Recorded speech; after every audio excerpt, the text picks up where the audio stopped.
Hey everybody, thanks for stopping in the garage, and in this episode we're going to be working on the Sunstar, the Simplicity Sunstar again, and I want to make it kind of turn into a kind of a forklift snatch block.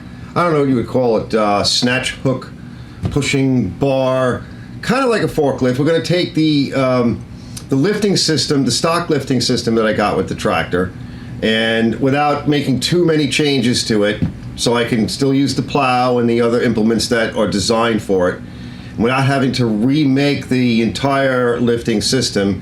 I'm going to modify it, and we're going to put a set of just very simple forks on it, some basic pipe that I'm going to steal from a scaffold frame, some extra stuff. The materials I have, the only thing I'm going to really be using is some leftover gas for the welder and the cutting torch, and some, cutting tools and whatever. So we're going to make that and stick it on there, and I'll modify it over time, and let's see how it comes out. Stay tuned.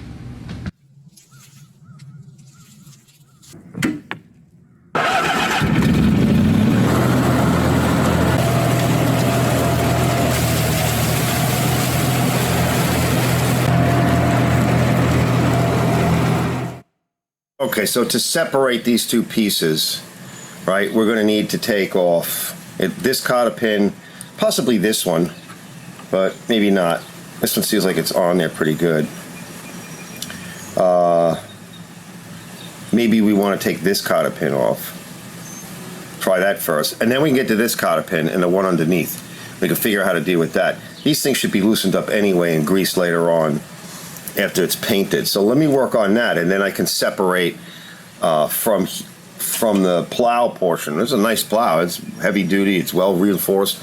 I'll have this piece. Now this is still heavy, and we're not going to be really relying on the springs. We'll have to break these loose as well. We'll do that on the machine, where we'll be able to turn nuts like that and we'll drive them in. So let's start there and see what happens. All right, I got the pin out. Boy, I'm glad I did. That's naggy. All right, now we can separate it. Yeah, it's beat up. So, and the cotters, one of the cotters was stuck. But yeah, now we can clean this up and do our thing. Okay, so I got up on the table. So it's liftable. You don't want to be walking around with it too far and fooling around with it too much, but it is definitely something you need to. You can pick it up, you can drop it on the machine, and then you can go from there, right? So it's much easier that way. Now this piece just kind of comes like this. It's generally pretty self-explanatory. Everything is ready to go. We'll put that to the side. So these pins here, these big bolts, I'll turn a little light on, that would help. All right, so they go in this way, through this big piece of steel. And this is your lifting mechanism here. This is where my lifting rod has to be mounted to. We got to install that in a minute. You can see down in there, I don't know if you can see it, but the bolts, right, they hit this bracket here. So when you go to lift, right, the rod that connects to here pulls back, turns this way, pushes against those bolts. So these are adjustable and they lock, right? So lifting's not a problem. The springs are for when you apply pressure to drop the thing towards the ground. It's allowed to bounce on these springs depending upon how tight you want to make them. They only get so tight, right? So you just basically give them an adjustment and that's it, take up some clearance. So you can put some downforce on, but what's nice is that if you hit something, it's able to lift up, pushing in on the springs, lift up a little bit, bounce a little bit, and not just get jammed, and it can kick and bounce around a little bit. So that's nice. The same thing over here, right? It pivots on these bolts here, down here, and then these heavy springs allow the blade deck, right, to move on this mounting deck, right? So it can do this as well, and that way it doesn't get jammed so easily, right? It won't kick your tractor back if you slam into like a little stump or whatever that you can't get up out of the ground, because it's not a dozer, right? This is not a dozer. This is a very heavy thing, but it can act like a plow dozer to an extent, but what it's really for is a light leveling, dirt removal, snow removal, movement. It's well made, right? So let me go a little bit into thought. I guess the next step is let me get the tractor in. Let me get that rod connected, I'll show you that rod. All right, so here's the rod. All right, and now it should have been mounted before the deck went on, but I had to take the rod off for other reasons. I got to finish it. And let me see if I can show you. So just real quick, for those of you that haven't seen it, basically the rod goes in here, right? And then the rest of it goes underneath the tractor, and this is what moves everything. All right, so let me get the tractor, and we'll get the rod installed, and then we'll pin this on, and then we'll take it from there. All right, so the rod's there, and it's actually pinned, but you can't even see it. It's way up in there. All right, so there's the pin. I have the clevis part for it, keeper. Now what I'm going to try and do, I actually have to get the pin to go from this direction. I have it from this direction. So because I could take the deck down, but that's a lot more work. So to try to, it's being held in place by the pin moving in this direction. I have to put it in this direction because there's a special arrangement there with a block of steel that helps you when you pin it down, right, with the clevis pin. It keeps the clevis pin from turning. So let me see. So here's the technique: is I'm going to come from the other side now and try to push it through because it's lined up and it's held up. You can't see it. There's just no way. All right, I got to try to get in from here.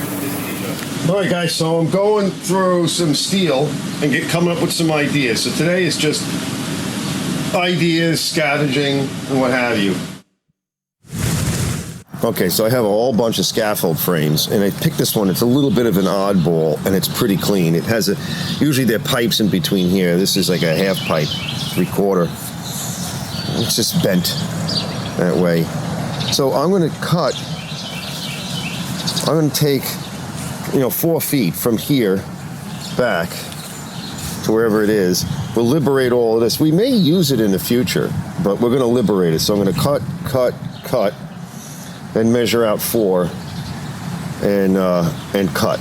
So I'm not going to show you that because it's boring as hell and it's tedious, but get back into bed. Today is more another sort of procurement day, and then I have some stuff with work to do. So I'll make a bunch of cuts. I'm gonna need gas, welding gas and stuff, so I have to find time for that. Let me start cutting. All right, so here's a rough layout. All right, so these are the actual forks, as it were, and it's pretty strong. This is the thicker tube. This is the thinner tube that goes inside. I made these collars, right? So this will be able to slide up to about here. All right, it can't go any further than that because the mounting brackets are going to be here and here, and that translates to laying on top of this. Now let me make sure I got you in shot. Okay, so I have marks here. So 30 inches. This is a 30-inch width. That's about as max as I figure I can go. Right, I can kind of get underneath some of the tractors, between the decks, between the wheels. I may be able to pick it up. The minimum in width, right, it'll be about 16 inches center to center. The smaller tractors and things like that, you can shove 2 16-inch bars in between. It'll go between the wheels and the frame. You could probably snatch it right there. You can also make a cradle that slides on the end up front that you can roll the wheels onto. I've seen a lot of guys do that, right? There's rigs and machines and lifts that do that where you roll the wheels on. You can make a cradle for that as well. And then anywhere in between, right? So you have some adjustability. So this is 16 on center, 16 to center, right? This is 16 right here, right? So you have roughly 16 inches. You can raise this up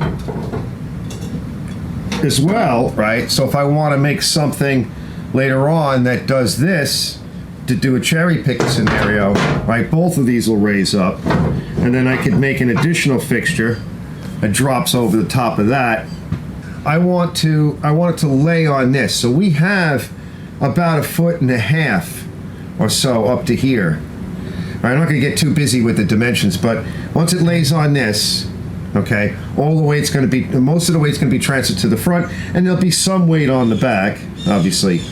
And I could make a piece that goes here, like maybe a plate or something that just pins on, right? We have a couple locations to pin. I can pin here and I can pin there. I can put a bolt and pin there, bolt and pin there.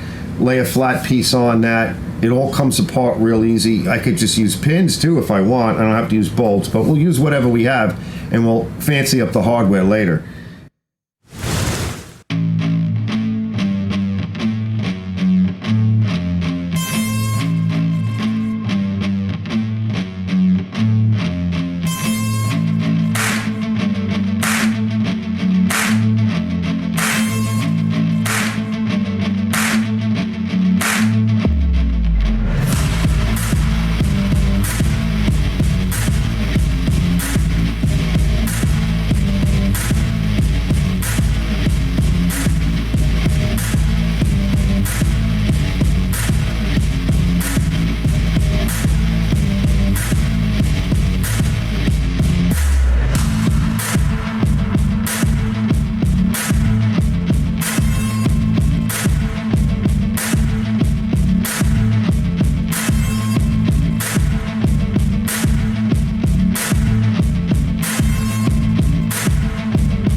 Okay, so what I did was I laid it out on the table. Now the center part of the table is the most square, so we can actually use that. I've lined this edge here. I measured out 16 inches because that's the nominal I want. So I want the outsides, not so much the center, but the outsides to not really be beyond 16, plus or minus an eighth or so.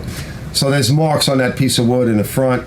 Lay your pipes down, line everything up, clamp the pipes down. Then you come over here, again, measure out 16 the same way, total width, and then make sure the notches are all lined up properly. Push these sleeves in as far as they will go. This piece here, this brighter pine, is pushing up against these sleeves here, these collars, and then this is pushing on that and is clamped to the table, right? So it's not moving around, okay, at all, and it's where dimensionally it's going to stay where I want to put it. And then we're going to come in and I'm going to weld, okay?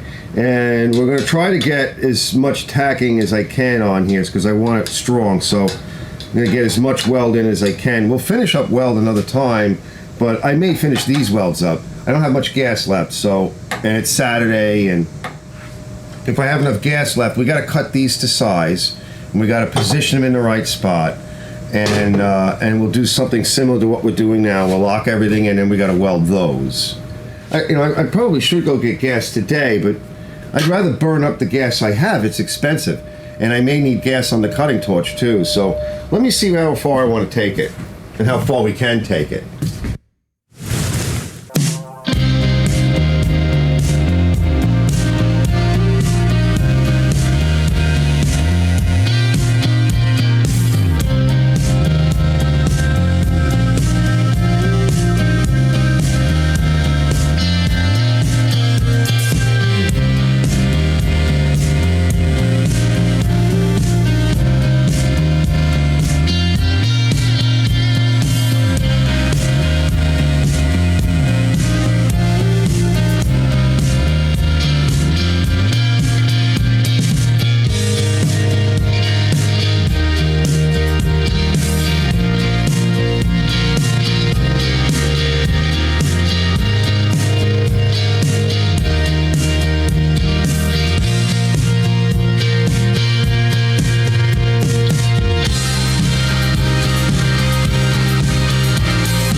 right, got them all degreased, washed off, rinsed out, put my acid on.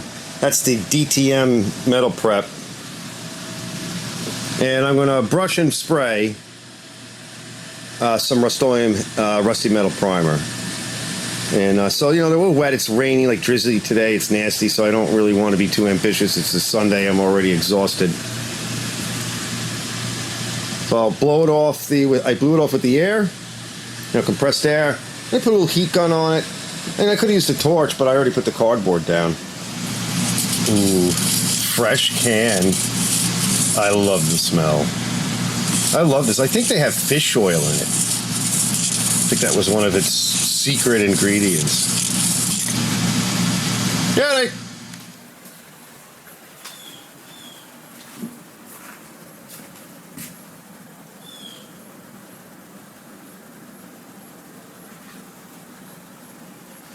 Alright guys, I gotta drop the deck. I'm thinking about trying to drop it on knees, but it's time. There's little spiders over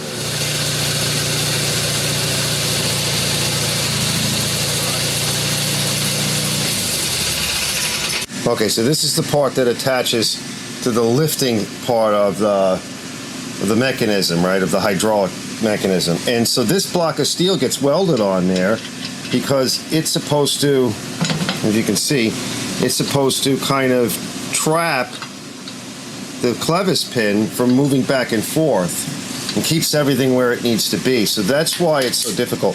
I just drilled out the hole in here a little bit bigger, made sure that that pin goes in there. So now I got to reach up in there and I got to try to connect that, and that's why the deck is in the way, and it may be just in the way. We may have to remove it, so let's see. All right, so I just roughed out these plates. I just flame cut them real fast. I'm not really going to be that critical. I did a test on this one. I'll show you where they go, but they're going to be pinned in to hold the whole front mechanism on. I think there were some at some point, and I'll show you where they go when I'm done. See, there's not a lot of, it's going to fall off, right? So that's the problem with it, and then it could get cocked, but on this one there's not as much of a exposure, okay? But we may be able to do something with that. So I think that one's going to fall off. It's not going to do crap. But this also needs to be pinned tighter. So let me see if I can pin that a little tighter. I put a little concave on that. That's nice. I think I'll do the same thing to the other side. Right? We'll make up another one of those plates. I like that. That's not going anywhere.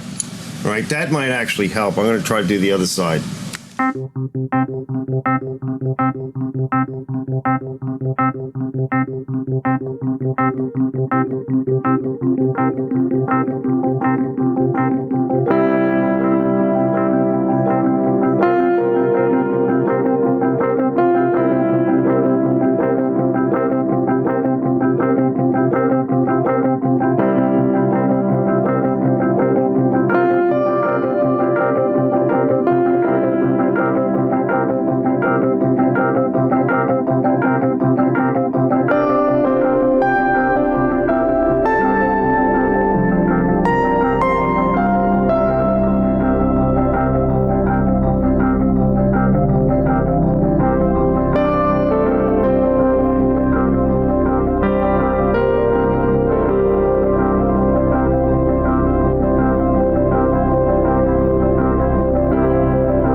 All right, I'll pull the tractor out in a minute. That's it. She's up there, guys. Wow. That was something. Okay. Let's grab a look. Stand by.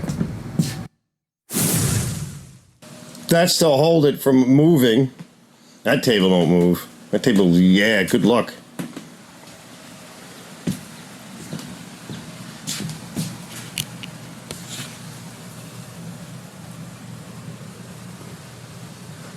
Oh, yeah.